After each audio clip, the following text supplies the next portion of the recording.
Hi, this is Doug Morrison. Welcome to this episode of Be a Better Teacher. In this fourth video on the use of questions, we'll look at how to handle students' answers and the questions that they ask you. To see the first videos in this series, check the link below. In a previous video, I mentioned that when a student answers a question, you need to confirm their correct answers. Here are some additional tips. Number 1, you should discourage group answers because in the free-for-all of answers flying at you, it can be hard to know who gave the right answer and who gave a wrong answer. This can lead to confusion as to who should get credit, even if it's only a verbal reward of, "That's right." It can also lead to confusion over what the correct answer is. So generally, as mentioned in previous videos, it's usually best to name a student before accepting answers. It would be a good idea to teach your students this as soon as possible. There are times when you can create enthusiasm and increase participation by allowing group answers now and then, but generally, teach students to wait until they're called upon. Number 2, don't make a habit of repeating the answers. It can become monotonous to the students and may make them feel that their answers somehow weren't quite right. If the answer you get is a wrong answer, try to guide them through more questions or pass the question on to another student. You might even want to do this with a correct answer just to generate some thought and discussion. If your student doesn't speak loud enough to be heard, ask them to repeat the answer louder themselves rather than repeating it yourself.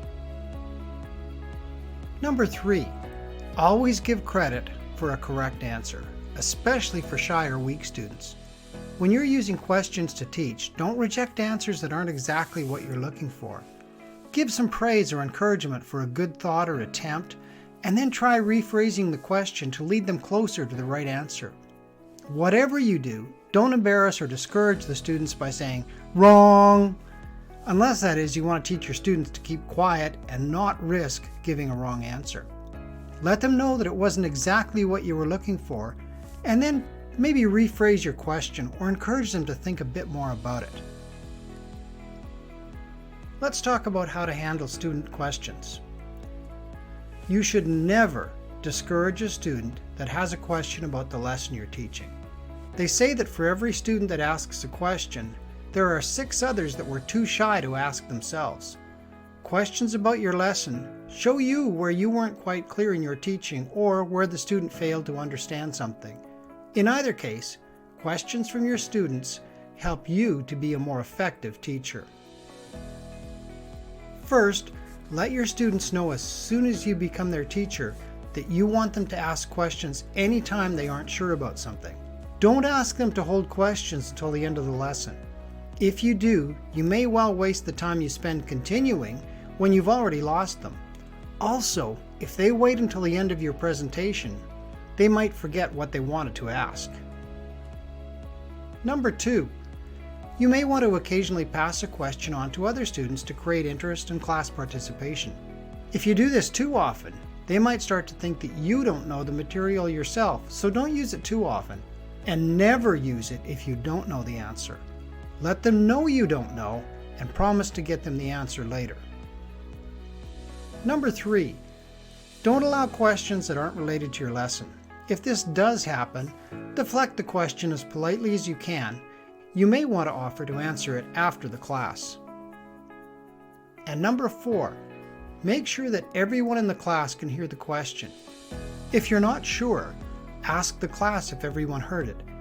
If you don't, and the answer is a long involved one, the rest of the class may tune out as you become involved in a conversation with one student. If you have your own favorite teaching tips, or if you found something useful in this video, please leave a comment below.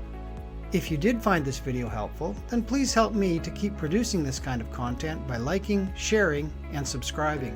And when you subscribe, hit that notification button so that you'll be sure to know when new videos come out.